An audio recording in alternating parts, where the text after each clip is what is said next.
और बेहुदेवाद प्रचलित था। मोहम्मद साहब ने अरब में प्रचलित अंधविश्वास और 300 से अधिक देवी देवताओं की मूर्ति पूजा की घोर निंदा की। ये मूर्तियां या चिन्ह काबा में रखे हुए थे। उन्होंने कहा कि हमें सिर्फ अल्लाह की आराधना करनी चाहिए। इस्लाम के शुरुआती समय में मोहम्मद साहब का मक्का और उसके इबादत गाह पर कब्जा था। मोहम्मद साहब का इस्लाम धर्म प्राचीन अरबी धर्म का विरोधी था। मक्का के समृद्ध लोगों को देवी देवताओं को ठुकराना बहुत बुरा लगा। ये लोग इस्लाम जैसे नए धर्म को मक्का की प्रतिष्ठा और समृद्धि के लिए खतरा समझने लगे।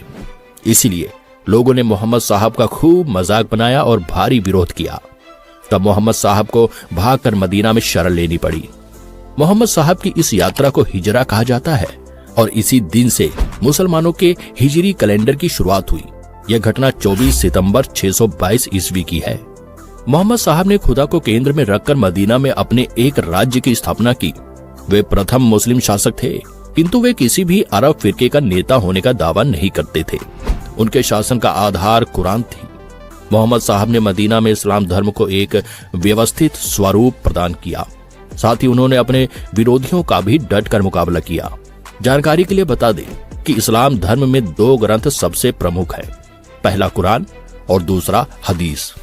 कुरान में वह ज्ञान संग्रहित है जो खुदा ने अपने दूत मोहम्मद साहब को दिया और हदीसा में स्वयं मोहम्मद साहब के द्वारा दिए गए उपदेशों का संग्रह है। मोहम्मद साहब अपने धर्म के विरोधियों के लिए युद्ध और राजनैतिक संगठनों दोनों का सहारा लेते थे।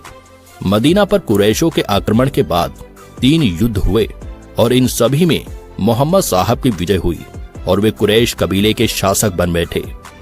इस तरह मोहम्मद साहब ने इस्लाम का प्रचार किया और हमेशा पैगंबर ही कहलाए। उन्होंने कभी भी किसी अन्य पद या स्थिति को स्वीकार नहीं किया। 632 ईस्वी में उनकी मृत्यु हो गई। हजरत मोहम्मद की प्रमुख शिक्षाएं क्या थी? हजरत मोहम्मद ने अपने अनुयायियों को 5